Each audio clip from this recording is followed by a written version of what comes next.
Nicolas पुराणला lungi एनगिडीने काढला, खूप कडक बॉल टाकला लुंगी, Yes, स्लोअर बॉलवर yes. बोल्ड काढला निकोलस पुराणचा.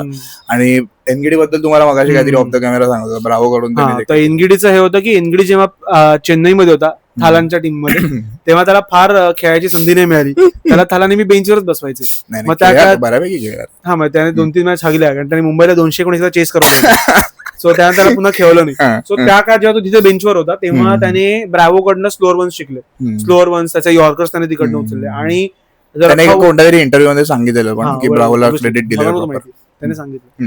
तर त्यानंतर इव्हन वर्ल्ड कपला पण तू बघशील तर आफ्रिकेतनं सगळ्यात चांगली बॉलिंग वर्ल्ड कपला त्यानेच केली. स्पेशली जी इंडियाची मॅच होती त्यात त्याने सूर्यकुमार यादवला, जर तू व्हिज्युअली जर बघायला गेलं तर एनगिडी सगळ्यात वीक बॉलर वाटतो हा. आफ्रिकेचा, पण तो सगळ्यात चांगली बॉलिंग करून दिली. आणि तो आता खूप इम्प्रूव्ह झाला. सो त्याने वर्ल्ड कप मध्ये पण सूर्याला 10 का 8 बॉल टाकले, स्लोअर वन्स टाकले, आणि सूर्याला एकही बॉल त्याचा नीट पिक नाही करत आला. सगळे त्याचे मिसकनेक्ट झाले. पण सूर्या आणि चांगल्या टीम बरोबर चांगले नॉक्स खेळण्याचं जरा